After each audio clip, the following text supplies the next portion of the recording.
성도 여러분 안녕하십니까? 네. 오늘은 히브리서 3장 있는 말씀을 가지고 유혹을 이기라는 제목으로 함께 은혜를 나누겠습니다.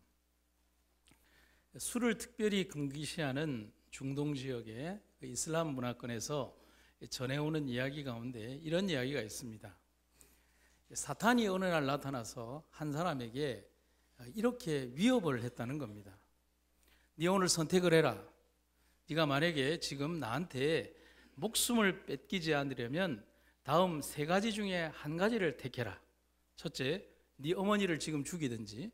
둘째, 네 누이 동생을 술집에 팔든지. 아니면 지금 당장 술 10잔을 지금 먹어라 라고 했습니다. 그러자 이 사람이 가만히 보니까 이렇게 대답을 하는 겁니다. 아니 어떻게 어머니를 죽이고 누이 동생을 거리에 팔겠습니까? 그러니 마지막 조건인 술을 먹겠습니다. 그게 제일 나은 것 같습니다. 그렇게 말한 것은 그 자리에서 사탄이 따라주는 술 10잔을 연거푸 들이키고 집으로 돌아갔다는 겁니다. 술에 잔뜩 취한 그는 어떤 행동을 했느냐? 그는 술에 취해서 어머니를 죽이고 그 후에는 누이 동생을 술집에 팔고 평생을 술꾼으로 살았다는 겁니다. 아마도 술에 대한 깊은 교훈을 주기 위해서 이슬람권에 있는 이야기로 등장이 됩니다. 술이 얼마나 인간을 파멸시킬 수 있는지를 보여주는 의미심장한 이야기죠. 목숨을 걸고 어머니를 지키고 죽을 힘을 다해 돈을 벌어서 동생을 지켜야 하지만 술에 취하면 내 의지가 사라지고 마는 것이죠. 이것이 단순히 술에 대한 이야기만은 아니라고 우리가 보여지는 겁니다. 우리 내면을 취하게 하는 많은 사단의 유혹이 있다는 거죠. 거기에 우리의 의지가 빼앗기거나 우리의 자의식이 거기에 노예가 되어버리면 내가 생각하는 것과는 전혀 다른 판단과 행동을 하게 된다는 것을 말해주는 교훈이라는 겁니다. 우리가 꼭 기억해야 되는 것은 사단은 우리에게 절대로 직접적인 공격을 하지 않는다는 사실을 기억해야 됩니다. 사단이 갑자기 뿔 달고 나와서 우리에게 칼 들고 우리에게 위협하는 게 아니라는 거죠. 사단은 우회적인 수법을 쓰거나 아니면 가장 친근한 사람을 통해서 혹은 이 교회 안에서 혹은 내 마음속에서 오래된 신앙의 경륜인 내 마음의 교만을 통해서 그런 방식으로 나에게 접근을 한다는 거죠. 그리고는 가장 달콤한 유혹으로 파멸을 스스로 선택하게 만드는 겁니다. 한번 보세요. 하와나 아담이 억지로 사과를, 이 금단의 실과를 먹었나요? 아니요. 사단은 아주 영롱한 모습으로 이렇게 나타나서 그들 스스로가 취해서 그들 스스로가 먹도록 만든다는 거죠. 대단한 기술을 가지고 있는 겁니다. 그래서 윌리엄 거널이라고 하는 신학자는 이런 얘기를 합니다. 만약 당신이 이 돌뿌리에 채여서 넘어지지 않으면 악마는 그 길에 또 다른 돌을 던져 놓을 것이다. 참 의미가 있죠. 돌뿌리를 놓아놨는데 안 넘어져요. 포기할까요? 아니요. 또 던지는 거예요. 그리고 또 안 넘어지면 또 어떻게 할까요? 또 던지는 거예요. 우리가 살아온 인생사의 모든 길들에 보면 얼마나 많은 돌뿌리들이 있습니까? 한 번씩은 넘어져 본 경험 있지 않습니까? 내가 왜 그랬을까? 내가 왜 그런 행동을 했을까? 내가 왜 그런 욕심을 부렸을까? 내가 왜 그런 말을 했을까? 내가 왜 그런 판단을 했을까? 내가 왜 그런 선택을 했을까? 내가 왜 그랬을까? 사단은 끊임없이 우리들 앞에다가 우리가 간과할 수도 있는 돌덩이를 던져놓고 우리가 언제든지 걸려 넘어질 수 있도록, 왜냐하면 시간은 많잖아요. 우리 인생사의 긴 시간 동안 우리가 걸려 넘어질 수 있는 돌은 언제나 던져놓으면 되니까요. 사단은 우리가 인생에서 잘못된 선택, 잘못된 행동과 결정을 하도록 한 번만이 아니라 계속적으로 우리를 유혹할 거라는 말입니다. 그래서 오늘 한번 성공했다고 해서 여러분 자만에 빠지면 안 됩니다. 여리고성을 이렇게 아주 극적인 하나님의 방법으로 성공한 뒤에 아주 하찮게 보이는 아이성에서 처절한 패배를 한 것은 인간의 교만심이 얼마나 나락으로 갈 수 있는가를 우리들에게 보여주는 것이죠. 영감의 기별은 그래서 이런 분명한 경고를 우리에게 하고 있습니다. 사단은 유리한 고지를 점령하기 위해 다방면으로 일한다. 그리고 제가 자주 한 말이죠. 그는 누구 말하죠? 사단은 뭐 하지 않는다? 쉬지 않는다. 그는 뭐가 있다? 끈기가 있다. 이 노란색 글씨만 딱 보면 참 좋은 말인데 이게 어디에 주체로 붙느냐에 따라서 참 무섭게 느껴지는 거예요. 사단은 쉬지도 않아요. 그는 포기하지도 않아요. 그는 끈기가 있어요. 그는 진리와 하늘 왕국의 유익에 대항하여 싸우는 그의 싸움에서 모든 환경을 이용하며 자신에게 유리하게 하는 일에 있어서 뭐하다? 교묘한데, 어떻게 교묘하다고요? 주의 깊게 교묘하다는 거예요. 하나님의 종들이 사단의 관계에 대하여 마땅히 깨어 있어야 할 만큼의 절반도 깨어 있지 못한 사실은 통탄할 만한 일이다. 우리는 살아가면서 간과할 때가 너무 많다는 거예요. 여러분, 사단에 대해서 얼마나 연구하셨습니까? 한 30년 연구하셨습니까? 싸워볼만 하던가요? 우리가 우리 인생의 갑절을 연구해도 사단이 인간을 연구한 6,000년에는 이게 필적이 되지를 않습니다. 사단은 우리의 모든 것들을 연구하며 6,000년을 그렇게 살아왔어요.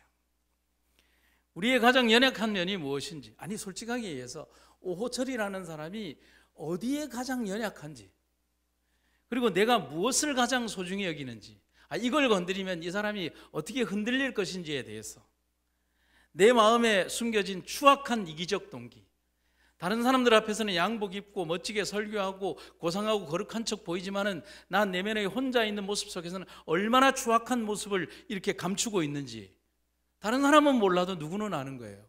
사단은 아는 거예요. 나 너 다 보고 있다는 거죠. 내 마음에 숨겨진 추악한 이기적 동기와 탐욕의 마음이 무엇인지를 너무 잘 알고 있는 거예요. 하지만 겉으로는 아무도 모르게 하는 거죠. 그렇게 해서 우리를 타락하게 하고 천국에서 멀어지게 하는 겁니다. 성도 여러분, 오늘 우리들이 이 거룩한 영적 대쟁투에서 사단을 간과해서는 안 된다는 사실을 기억을 해야 합니다. 우리의 인생사 가운데서 살아오는 길들에서 우리는 많은 성공도 경험했지만 실패도 경험하고 살아왔어요. 어떻게 바꾸어서 생각을 해보면 실패했을 때 우리는 하나님을 더 많이 찾았죠. 근데 성공하고 나면 내 마음은 참 교만해져서 즉시 내 마음속의 어떤 자리를 사단이 차지하는 것을 보게 되는 겁니다.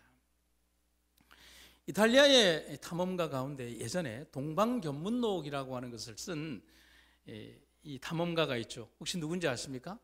마르코 폴로라고 하는 사람이 있습니다. 아주 오래전 사람이에요. 근데 이 마르코 폴로가 지은 동방견문록이라고 하는 책에 보면 이 사람이 인도의 마발 지방에 대한 기록이 나옵니다. 인도의 마발 지방의 시장을 둘러보던 마르코 폴로가 악마상이 이렇게 있는데 사람들이 그 악마상에다가 하얀색 페인트로 깨끗하게 칠을 하더라는 거예요. 흉측한 악마인데 거기에 무슨 칠을 하고 있어요? 흰 칠을 하고 있는 거예요. 여러분, 동서고금을 막론하고 마귀는 어떻게 표현되죠? 붉고 시커멓게 표현되잖아요. 옛날에 우리 초등학교 때 이제 북한에 있는 사람들을 뭐 달린 사람으로 봤어요? 뿔 달리고 뭐 이렇게 그렇게 알고 있는 관념적인 어떤 그런 거 있잖아요. 근데 우리가 일반적으로 이제 묘사를 할 때 이제 마귀의 모습은 시커멓고 무섭고 이렇고 그다음에 그런 흉측한 모습인데 희한하게도 인도의 마발의 이 도공들은 어떻게 하냐면 흉측한 마귀상에다가 하얀색 페인트를 곱게 칠하더라는 거예요. 그래서 이 마르코 폴로가 너무 이상해서 질문을 했다고 해요. 아니, 악마를 하얀색으로 칠하는 이유가 뭡니까? 그런데 그 글에 보면 정말 우리가 생각해야 되는 의미가 있어요. 이렇게 대답을 하더라고요. 악마가 악마인 이유는 자신이 악마라는 사실을 뭐하기 때문입니다? 숨기기 때문입니다. 악마는 하얗게 우리에게 다가와서 그럴싸한 말로 악을 선이라고 속입니다. 그 말에 넘어가는 사람들을 악마와 같이 죄를 짓게 되고 그제야 악마는 자신의 본 모습을 드러냅니다. 그러니까 뭐에 속지 말라는 거예요? 겉모습에 속지 말라는 거예요. 진실한 내면의 모습으로 보라는 겁니다. 악마는 처음부터 잔인하고 흉측한 모습으로 사람을 공격하지는 않습니다. 셰익스피어가 쓴 베니스의 상인이라는 아주 유명한 책에 보면 이런 말씀이 있어요. 양심을 의지하는 것보다도 하나님께 묻는 게 더 좋다. 참 의미가 있는 말이에요. 생각하고 곱씹으면 곱씹을수록 의미가 남는 말이에요. 양심을 의지하지 말고 누구에게 물어라? 하나님께 물어라. 이게 오히려 더 정확한 의역이라고 할 수 있어요. 인간의 마음은 완전한 판단력을 가지지 못할 때가 많습니다. 그래서 이런 질문 받을 때 가슴이 쿵합니다. 목사님은 설교할 때 하나도 안 부담스럽죠? 죽을 것 같아요. 여러분 정말 죽을 것 같아요. 뼈가 삭는 것 같아요. 지난 30년 동안 금요일 날 저녁에 제대로 잠을 못 잔 적이 없는 것 같아요. 새벽 1시에도 일어나고 2시에도 일어나고, 원고가 다 마감이 안 되면 밤을 샜던 일들이 많아요. 그게 제가 막 열심히 준비하려고 해서 그런 게 아니라 매주일 다가오는 그 일들 때문에 저를 어렵게 하는 거예요. 그런데 다른 사람들 눈에 보면 쉽게 하는 것 같아요. 아, 내가 그만큼 교만했나? 그런데 그렇게 설교를 준비하면서도 무슨 생각이 드느냐면, 내 생각이 과연 올바를까? 그래서 솔직하게 제가 고백 하나를 하면, 예전에 젊은 시절에는 설교를 할 때 좀 부풀리는 내용을 많이 했어요. 두꺼비가 이만하다 그러면 이만큼이라고 해야 되는데 이만큼한 두꺼비라고 얘기를 하고요. 한 몇십 명이 온다 그러면 수천 명이 있었다고 얘기를 하고요. 제가 어떤 경험을 했다 그러면 죽을 것 같은 조금 전에도 죽을 것 같다고요. 하여튼 그런 경험이라고 얘기하면서 이렇게 자기 자신을 과대하게 말하는 것에 익숙해지고 사람들이 반응하면 그게 감동을 받는 거라고 생각을 했어요. 근데 얼마나 잘못된 건지 몰랐어요. 그래서 본문 속으로 계속 들어갔어요. 내가 지금 인용하고 있는 길이 그리 올바른 글인가? 그리고 예전에는 내가 읽었던 많은 글들 가운데서 그냥 아무거나 툭 갖고 와서 좋은 말이만 쓱 했는데 이게 정말 그 사람이 한 말인가? 이게 과연 역사적으로 맞는 말인가? 이게 올바른 일인가? 그렇게 해서 다니엘서도 다시 배우고 설교의 본문들도 내용을 보니까 우리 목사들이 인용하는 것들 중에 많은 인용분들이 잘못된 인용분들이 너무 많다는 것을 깨닫고 얼마나 회개를 많이 했는지 몰라요. 왜냐하면 여러분들 유튜브에다가 우리가 잘 알고 있는 문장을 하나 딱 쓰면은 그 인용문이 복사되어서 수십 개의 글로 복사되는 거예요. 그런 것들을 깨닫고 나니까 인간이란 완전한 판단력을 가지지 못한 연약한 존재다. 뼈저리게 느낀 거예요. 그래서 올바른 결정을 내리지 못할 때가 많은 거예요. 그래서 저는 이 셰익스피어의 글에 공감을 하는 게, 그럴 때는 주저하지 말고 내 자신의 경험이나 내 자신의 판단이나 내 자신의 어떤 것들을 믿지 말고 하나님께 모든 것을 내어놓고 기도하고 하나님 뜻을 구하라는 겁니다. 여러분, 그거 이외에 답이 있나요? 그거 이외에 답이 없잖아요. 오늘 여러분들에게 설교하는 목사가 인간적인 생각과 판단으로 여러분들에게 설교한다면 당장 떠나라고 해야 됩니다. 저를 포함해서. 그거는 제가 여러분들을 죽이는 거거든요. 오직 하나님의 말씀만이 옳다는 사실을 잊지 맙시다. 깨어서 기도하고 눈을 떠야 되는 거예요. 오늘 우리 성도님들에게 우리에게 다가오는 이 유혹과 시험이 있다면 이 시험을 이기는 비결을 통해서, 바울이 우리에게 말한 그 비결을 통해서 우리가 일깨워 나가는 여러분과 제가 되기를 간절히 바랍니다. 첫 번째는 오늘에 충실하라는 겁니다. 히브리서 3장 13절에 보면 있는 말입니다. 오직 오늘이라 일컫는 동안에 매일 피차 권면하여 너희 중에 누구든지 죄의 유혹으로 강팍해 됨을 면하라. 히브리서를 기록한 사도 바울은 오늘 곧 현재 지금의 시간을 엄청 강조하고 있습니다. 바울의 말이 맞죠. 왜냐하면 우리는 이미 지나온 과거에 살고 있지 않고, 그렇다고 오지 않은 미래에 살고 있지도 않습니다. 항상 언제에 살고 있습니까? 항상 지금 현재에 살고 있는 거죠. 내일은 뭐냐? 오늘이 가는 미래가 내일인 거예요. 그러니까 언제든지 우리는 오늘만 사는 거예요.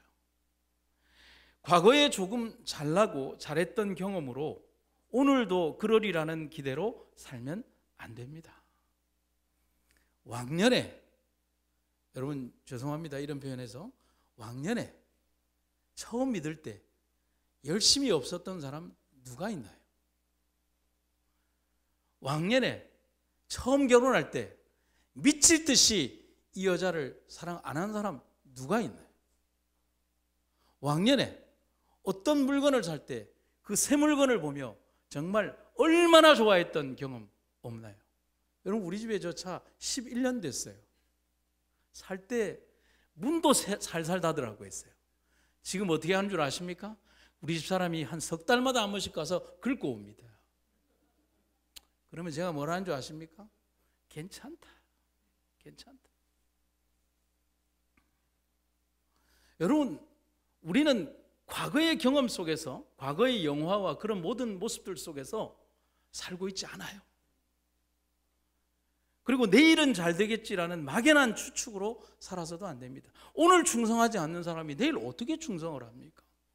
오늘 헌신하고 하나님께 나아가지 않는 사람이 어떻게 내일은 헌신하고 충성하겠다고 하는 것입니까?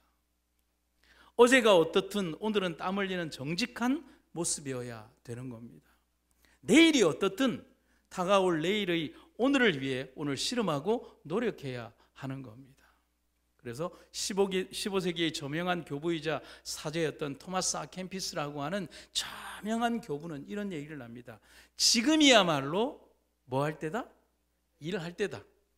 지금이야말로 싸울 때다. 지금이야말로 나를 더 훌륭한 사람으로 만들 때다. 오늘 그것을 못하면 내일 그것을 할 수 있는가? 지난주에 영상을 보는데 90세가 넘은 할아버지가요, 독학으로 영어를 배워서 지금 혼자, 할머니도 없고 하니까 혼자서 전 세계를 돌아다니며 여행을 한다고 합니다.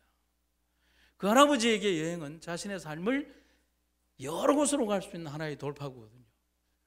그냥 삶을 그냥 있는 그대로 받아들이는 것이 아니라 오늘 내 인생의 마지막 순간이 다가온다 할지라도 나는 내가 하고 싶은 일들을, 내 삶의 꿈을 펼치며 살아가겠다고 하는 놀라운 꿈이 겨우 육자를 이제 겨우 단 저에게 얼마나 내 삶을 부끄럽게 만들었는지 모르는 거예요. 사람들은 오늘 현재의 모습을 보기보다는 어제 잘 나갔던 모습으로 오늘을 보상받으려고 합니다. 여러분, 우리의 과거의 모습은 헌신하고 충성했습니다. 그럼 오늘 여러분과 저는 나의 모습에 만족하십니까? 만족하신다면 여러분 많은 축복을 받으신 겁니다. 만족하지 않다면 어제의 나를 떠올리고 하나님 앞에 헌신하고 충성하며 하나님을 처음 찾았던 모습으로 돌아가는 여러분과 제가 되기를 간절히 바랍니다.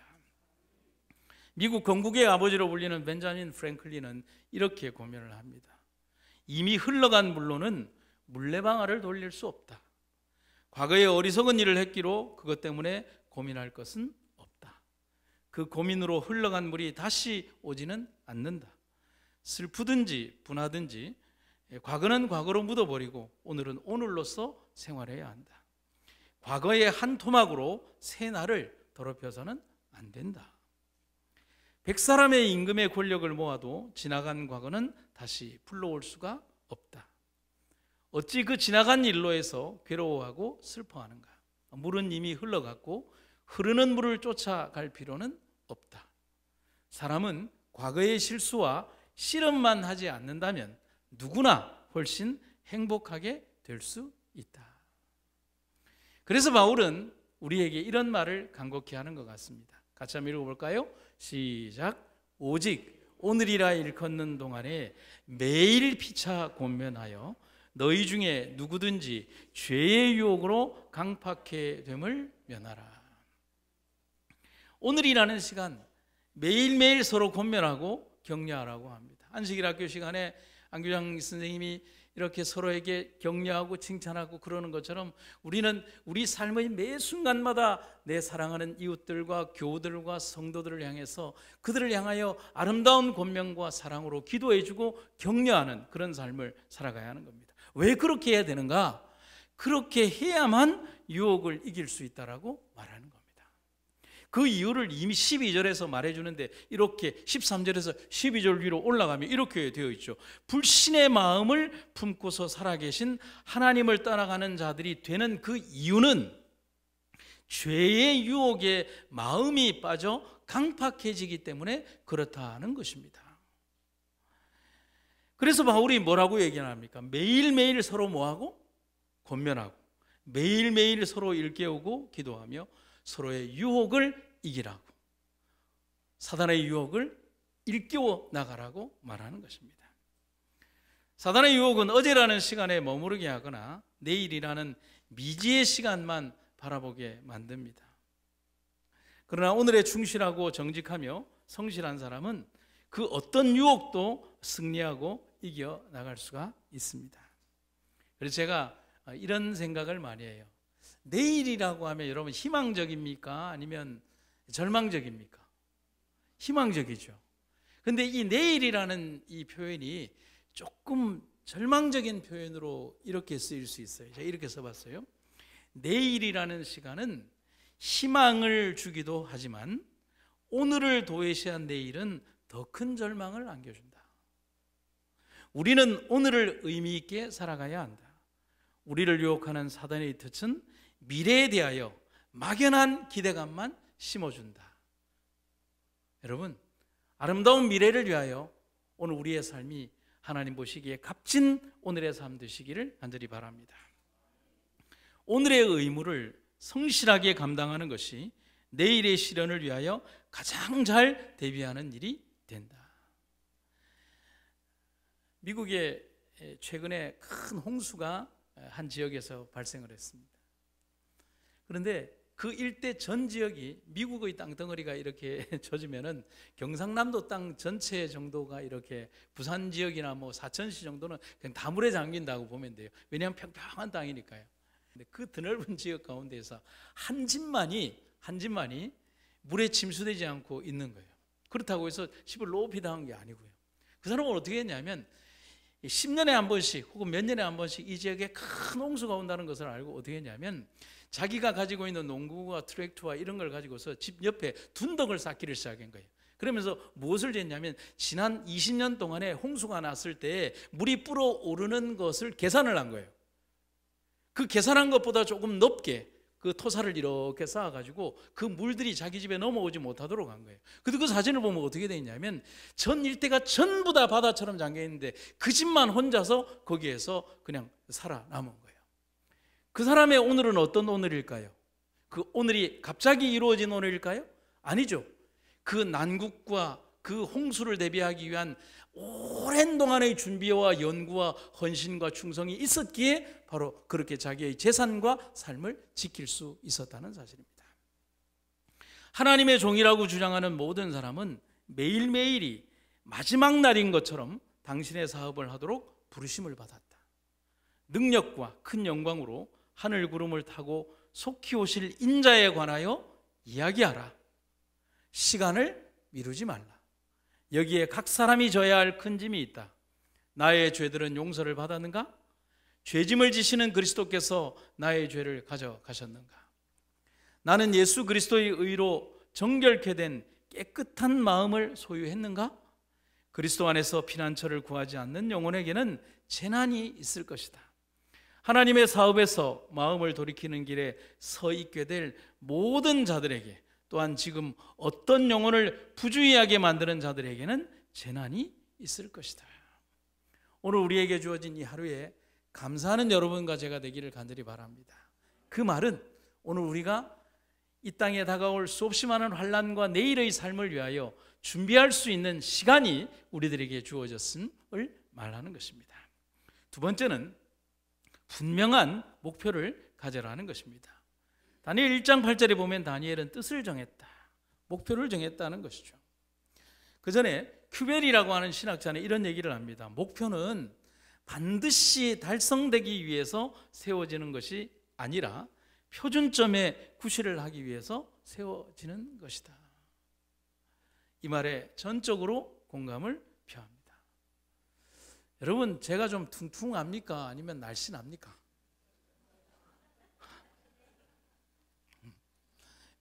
제 기분 좋게 하는 분들은 그래요. 뭐 그냥 보기 좋게 퉁퉁합니다라고 합니다. 어떤 분들은 제가 뭐 감기만 앓았다고 하니까 우리 연세 많으신 집사님들은 지난번에 보니까 지난달인가요?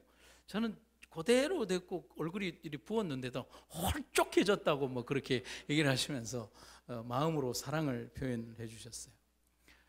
제가 꿈꾸는 체중이 있어요. 여러분들도 있죠? 제가 뭐 체중이 있는데 한 7, 8kg 정도를 빼서 하면 저 몸도 굉장히 가볍고 모든 것이 좋아요. 그런데 그 목표는 반드시 달성하는 것도 중요하지만 달성하기 위해서 내가 계속적으로 트레이닝을 하고 준비를 하고 식단도 준비를 하고 또 매일매일 했던 삶을 규칙적으로 하는 과정 속에서 쭉 가는 것이잖아요. 그래서 그 지점에 도달하면 더 좋겠지만 도달하지 않더라도 매일매일의 삶에서 건강해지는 그 과정들을 볼 수가 있는 거죠. 교회도 그렇고 우리의 삶도 여러분의 삶도 그렇습니다. 어떤 표준점이 있으면 그 표준점을 향해서 계속 꾸준히 노력하는 것이 바로 목표라는 하는 거예요. 목표가 있는 사람은 흔들리지 않는 중심을 가진 인생을 살아갑니다. 다니엘의 이야기에서 우리가 가장 눈여겨볼 한 장면은 다니엘이 바벨론 궁정에서 처음으로 결심한 마음이 있어요. 딱 끌려가서 뜻을 정하여 라고 되어 있어요. 약관의 청년 다니엘은 비록 포로의 몸이고 어린 소년의 몸이었지만 마음속에는 흔들리지 않는 삶의 목표와 좌표를 가지고 있었어요. 어떻게 하지? 내가 여기서 어떻게 살아야 되지? 나는 어린데 내가 어떤 마음을 가져야지? 그렇게 두려워하지 않았어요. 그냥 정확하게 뜻을 정하여 그리고 자기의 마음을 정했다는 사실이죠. 그런데 제가 지금부터 좀 꽤 오래전에 신학교 처음 시작할 때 신계훈 목사님의 다니엘서 새 연구라고 하는 책이 있는데요. 그 책을 거의 뭐 이렇게 다 읽게 된 그 과정 가운데 뜻을 정하여라고 하는 그 구절에 대해서 신계훈 목사님께서 이렇게 주석을 달아 놓으셨어요. 제가 소개해 드립니다. 다니엘이 하나님에 대한 뜻을 정하였기에 하나님께서 다니엘을 향한 뜻을 정하실 수 있으셨고 다니엘을 향한 하나님의 뜻을 정할 수 있었기에 다니엘을 통한 세상의 뜻을 정하실 수 있으셨다. 아멘입니까? 다니엘이 뜻을 정함으로 바로 이러한 하나님의 뜻이 다니엘을 통하여 세상을 향한 하나님의 뜻을 정할 수 있었다. 목표가 있는 사람은 절대로 시간을 허비하지 않습니다. 흔들림도 없죠. 방황하지 않고 앞을 향해 나아갑니다. 성경을 통해서 보면 청년 다니엘이나 청년 요셉은 청년이 겪어야 하는 갈등이나 방황이나 사춘기를 겪었다는 기록은 없습니다. 삼손이 그렇게 자기 하고 싶은 대로 다 돌아다니는 상황에 비해서 다니엘이나 요셉과 같은 청년들은 그렇지 않았어요. 그 사람들도 방황의 유혹과 일탈의 유혹을 받지 않을 수 없었겠지만 자신의 목적한 바를 이루기까지 그 청년들은 결코 쉬거나 다른 방향으로 갈 수 없다는 것입니다. 환난이나 고통이나 어려움이나 환경이나 자기가 해야 될 일들이 그 목표를 설정하게 만들고 다른 일들에 고민하지 않게 그 목표만을 향하여 가게 만들었다는 사실입니다. 성도 여러분, 그렇다면 우리는 어떤 목표를 가져야 할까요? 오늘 여러분들의 삶에서 지고 있는 무거운 짐들이 오히려 우리의 목표를 더 선명하게 만들어주고 있다는 생각은 하지 않으십니까? 오늘 우리 주님께 감사하는 여러분과 제가 되기를 간절히 바랍니다. 그리스도인의 이상은 그리스도와 같아지는 것이다. 우리 앞에는 계속적인 전진의 길이 열려 있다. 우리는 도달해야 할 목표, 달성해야 할 표준을 가지고 있다. 그것은 모든 선하고 순결하고 고상하고 고결한 것들을 포함한다. 품성의 완성을 위해 위를 향해 나아가는 계속적인 투쟁과 지속적인 전진이 반드시 있어야 하겠다. 우리는 이 목표를 이미 알고 있습니다. 수백 번, 수천 번 듣고 배우기만 했나요? 오늘 아마 안식일학교 교과 시간에도 가르치고 또 그렇게 살아왔습니다. 그렇다면 우리의 삶은 점점 더 그리스도를 닮아가고 있습니까? 한번 되돌이켜 보죠. 예수님 몇 년 믿으셨습니까?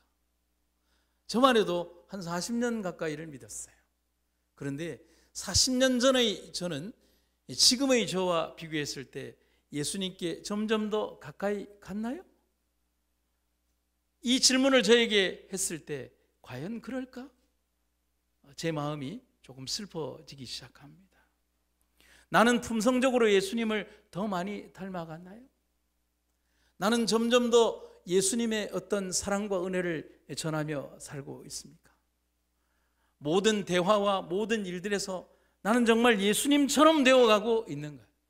내 스스로 이 땅에서 완전해질 수는 없지만, 그러나 예수님께서 우리에게 보여주신 삶의 모범을 그렇게 오랫동안 쫓아왔다면 나는 정말 예수님의 그 100만 분의 1이라도 그 품성을 따라가는 내 자신이 되어가고 있는가? 그렇게 되어야 되지 않을까? 고민해 보게 되는 겁니다. 영감의 기별을 봅니다. 모든 사람은 자신의 직무가 무엇이든지 간에 그리스도를 대표해야 한다는 것을 생각해야 한다. 굳건한 목표를 갖고 있는 모든 사람은 그리스도의 마음을 소유하고자 애써야 한다. 특별히 책임자나 협의자의 위치를 받아들인 자들은 모든 면에서 그리스도의 신사가 되어줄 것을 사람들이 기대하고 있다는 것을 깨달아야 한다. 타인을 취급할 때 우리는 항상 신실해야 하며 거칠어서는 안 된다. 우리가 관련을 맺고 있는 영혼들은 주님께서 값으로 사신 소유며 우리는 입 밖으로 성급하고 강압적인 표현은 한마디도 내지 말아야 한다. 예전에 제가 대구에서 목회를 할 때 한 연세 많으신 이제 한 구도자분을 모시고 차를 타고 이렇게 그분의 집에 모셔다 드리게 되었어요. 근데 그분의 집으로 가는 길이 조금 어려웠던 것은 뭐냐면 경사가 있는 아파트 안에 있는 난 도로를 내려가야 되는데 거기에 아이들이 많이 다닌다는 생각을 못한 거예요. 그런데 이렇게 보니까 아이들도 없어서 정상적으로 이렇게 아파트지만 길로 이렇게 난 그 도로니까 정상적인 도로를 가는데 아이가 정말 옆으로 튀어나온 거예요. 정말 순간적으로 브레이크를 밟았고 그 아이가 놀라서 선 위치와 차의 위치가 이 정도밖에 되지 않았어요. 그 아이도 놀라서 보고 저도 보고 그리고 그 할머니는 더 많이 놀랐죠. 제가 뭐라고 했을까요? 제가 그때의 말을 그대로 하면 성령이 그때 저를 지배하셨어요. 저 그렇게 품성 좋은 사람 아니거든요. 톤을 그대로 얘기를 하면 아이쿠 괜찮니? 라고 했습니다. 제가 하나도 더 붙이지도 않고 덜 붙이지도 않고 제가 창문을 이렇게 내리면서 아이쿠 괜찮니? 라고 했습니다. 근데 이 한마디가 얼마나 큰 이 파장을 가지고 올 줄은 몰랐어요. 근데 그 아이가 죄송합니다 라고 하고 갔어요. 근데 제 뒤에 있던 그 할머니가 그 광경을 보고 충격을 받은 거예요. 그런 절대절명의 순간에 그렇게 차분하게 아이에게 대할 수 있다는 사실이 놀랐던 거예요. 그 일이 있고 그 할머니가 그토록 결심 안 하던 그분이 그 광경 하나 때문에 침례를 결심한 거예요. 그리고 예수님 안에서 평생을 사시다 돌아가신 거예요. 그렇다고 해서 제가 그 뒤에도 쭉 그렇게 한 건 아닙니다. 하나님께서는 우리들의 모든 삶을 통해서 우리의 언어나 우리의 생애나 우리의 모든 삶을 통해서 우리가 그리스도의 냄새요, 편지요, 삶이며 보여지는 모습이라는 것을 우리들에게 말하고 있는 거예요. 여러분, 저는 여러분들에게 또 저에게 우리가 좀 조심하며 삽시다라는 그런 표현을 하는 게 아니에요.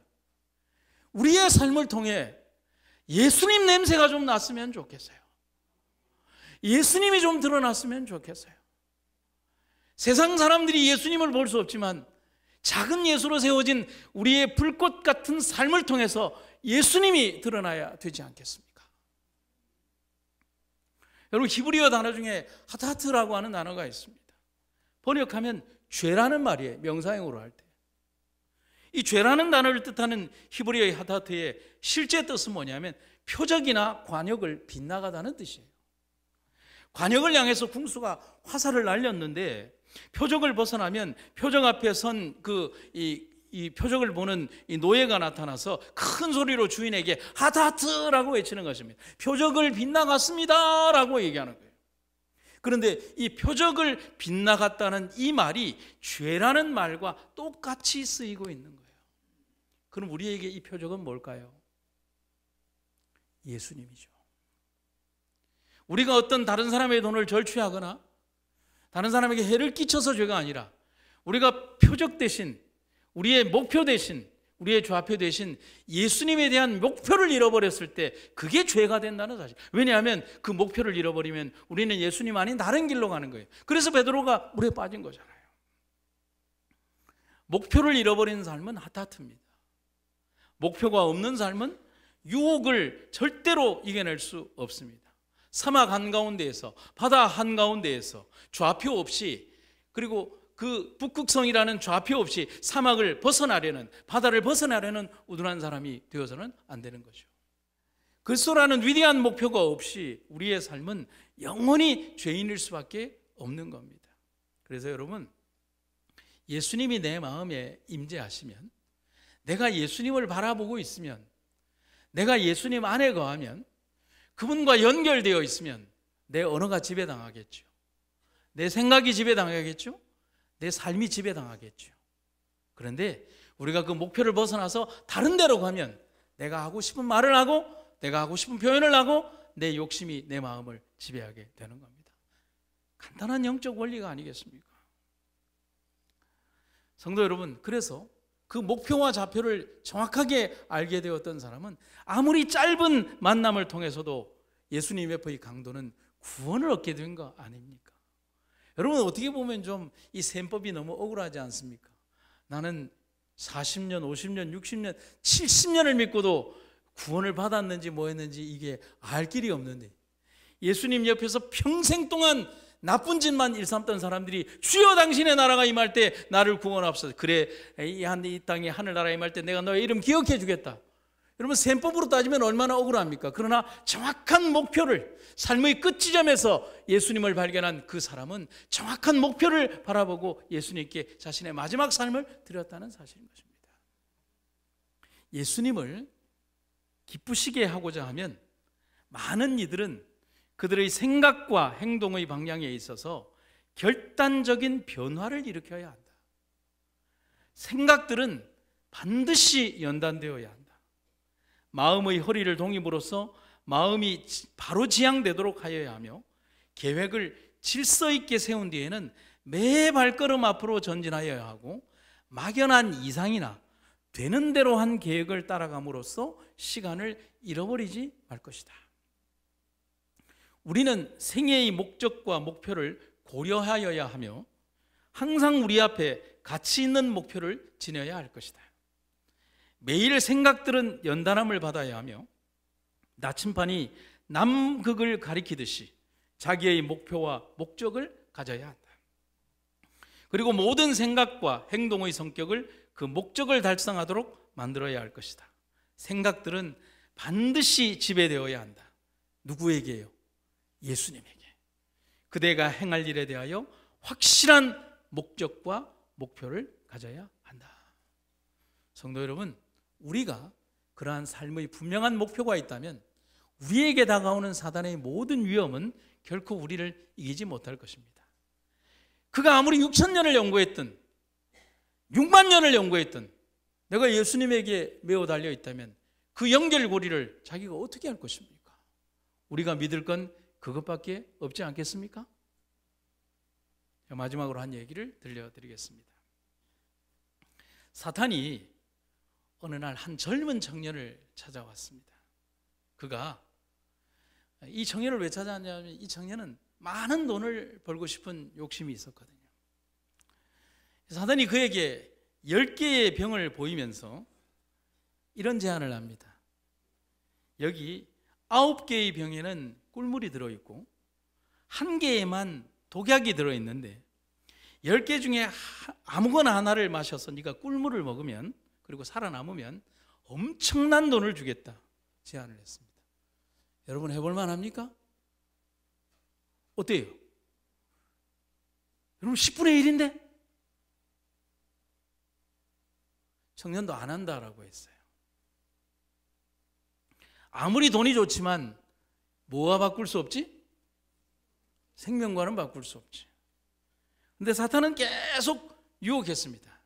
뭘 그렇게 고민해? 10개 중에 하나야. 너 돈 없잖아. 한 번만 성공하면 돼. 평생 먹고 살 수 있는 돈 내가 줄게. 여러분, 계속 유혹이 들려오면 그 유혹에 우리가 뭐 하게 될까요? 반응하게 돼요. 계속 드는 유혹에 마음이 흔들린 청년은 이런 생각을 합니다. 그래, 딱 한 번만 하는 거다. 이번 한 번이면 평생 안 해도 될 거 아니야. 청년은 떨리는 손으로 한 병을 골라 마셨습니다. 어떻게 됐을까요? 네? 청년이 환호성을 질렀습니다. 이야! 내가 살았구나. 저짓하면 죽을 뻔했어. 사단에게 말합니다. 야! 돈 내놔라. 그리고 다시는 나를 찾아오지 마라. 사단은 청년에게 엄청난 돈을 주고는 뭐라고 얘기를 하냐면 다음번에 언제라도 9개 중 하나를 마시면 돈을 꼽으로 주겠다라고 했습니다. 그리고 웃으면서 사라졌습니다. 청년은 오랜 방탕생활로 온몸이 만신창이가 되었습니다. 그리고 다시 사탄을 불러서 9개 중에서 하나를 또 먹었습니다. 그런데 또 꿀물을 마셨어요. 환호성을 지르면서 야, 나는 역시 행운아라고 생각을 하고, 그리고 그 돈으로 흥청망청 썼습니다. 사단의 얘기를 합니다. 다음에 나 또 부르면 지금 받는 돈에 곱절을 주겠다고. 그는 돈이 떨어질 때마다 사탄을 불렀습니다.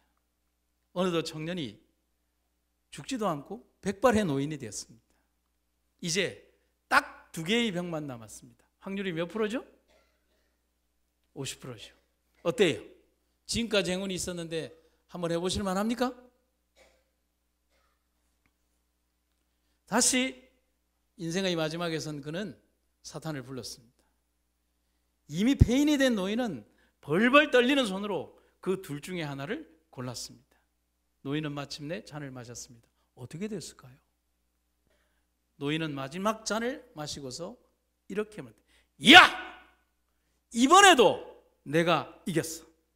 나는 끝까지 살아남고야 말았어. 봐라, 사단아, 내가 이겼다. 그러자 사탄이 남은 마지막 한 잔을 훅 하고 자기가 마시면서 이렇게 말하는 거예요. 자, 봤냐?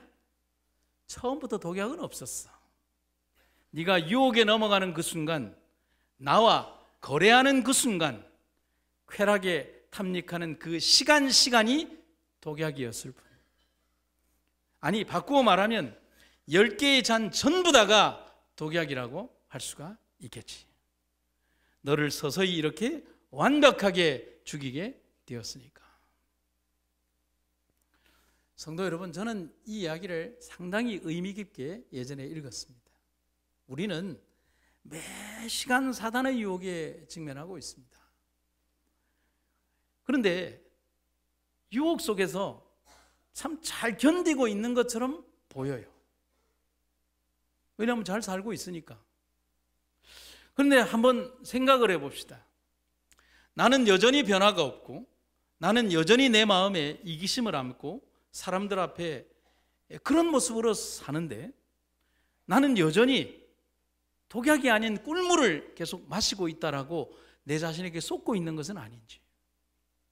사단이 제시한 독약을 꿀물로 알고 회개도 없이, 헌신도 없이, 희생도 없이, 감동도 없이 살면서도 축복은 항상 내 것이라고 생각하며 사는 것은 아닌지를 깊이 한번 나 자신의 밀실로 들어가서 생각해 봐야 하는 겁니다. 우리들은 가장 값비싼 내 인생을 헐값에 선불로 사단에게 지불하고 있지는 않은지를 고민해 보는 우리가 되기를 간절히 바랍니다. 여러분, 인생을 우리가 마감하는 순간까지 시험과 유혹이 없는 삶은 절대로 없습니다. 여러분, 우리가 죄 안 짓고 구원받은 이후에 죄 안 짓고 하늘나라 가는 방법은 침례 받다가 죽는 방법밖에 없어요. 예전에 제가 대구에서 목회를 할 때 한 분이 저희 교회에 오셨어요. 오셨는데 저는 이분을 잘 모르는데 이분은 뭐 저희 교회도 알고 저도 알고 있다고 그러더라고요. 교회를 정말 열심히 나왔어요. 그리고 아주 오래전에 침례도 받고 한 분인데 성경도 좀 다시 배우고 그러더니만은 목사님 제가 재침례를 받고 싶습니다. 예, 재침례 받으셔야죠. 그래서 성경 공부를 참 열심히 하고 난 다음에 침례를 받는데 이분이 정말 뜨거운 눈물로 침례식 날 되었는데 목사님 특별한 부탁이 있다는 거예요. 무슨 부탁이요? 그러니까 목사님 제가 죄를 많이 지었거든요. 그래서 금방 건져 올리지 마시고 물속에 좀 오래오래 좀 두시기 바랍니다. 그러는 거예요. 얼마나요? 그러니까 죽어도 됩니다. 그러는 겁니다. 그래서 제가 그랬어요. 뭐 은혜 받고 돌아가시는 거는 선생님 선택인데 저는 딴 데 가야 돼요. 그래서 이제 그분을 침례를 주는데 보통 우리가 넣었다가 빼면 그게 1초도 안 돼요. 근데 제가 진짜 그분을 한 20-30초 이상을 뉘었어요. 그런데 이분이 어떻게 하고 있는 줄 알아요? 들어가가지고 이러고 가만 그렇게 있는 거예요. 그다음에 제가 올리니까 눈물을 흘리면서 올라오는 게 보여요. 왜 그렇게 했냐라고 하니까 삶의 과정에서 예수님을 떠나온 삶이 너무 아팠고 그리고 자신의 삶이 유혹 가운데 내쳐졌던 그 유혹과 거래했던 자신의 삶이 너무 미워서 이렇게 다시 찾아와서 예수님 앞에 재침례를 받게 되었노라고. 그래서 제가 그분에게 그랬습니다. 앞으로는 그 유혹을 말씀으로 이겨내시기 바랍니다. 예수님도 자신에게 다가온 유혹을 말씀으로 이겨내셨습니다.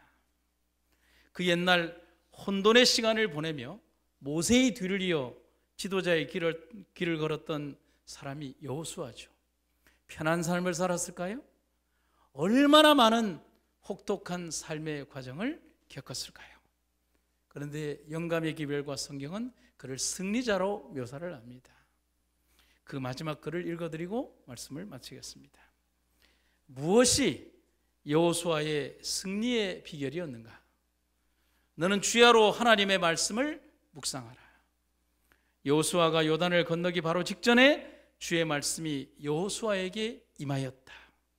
이것이 여호수아의 승리의 비결이었다. 그는 하나님을 그의 인도자로 삼았다. 환난이 오라, 고통이 오라, 유혹이여 다가오라. 나는 의로우신 예수님 안에서 그분께서 내게 함께 하신 능력과 주의 권능의 말씀으로 나아가겠노라. 말씀을 마치겠습니다. 사랑의 아버지 하나님, 우리는 혼돈의 시대를 지나고 있습니다. 하지만 우리를 흔들리지 않게 붙들어 주시는 반석 되신 예수님이 계셔서 우리는 굳건히 설 수 있습니다. 말씀에 의지하여 나아가게 하시고 십자가를 등에 지고 함께 나아가게 하여 주시옵소서. 우리의 의로운 임마누엘의 피 묻은 깃발 아래 그분만을 바라보며 나아가는 우리의 삶 되게 하여 주시옵소서. 예수님 이름으로 기도드립니다.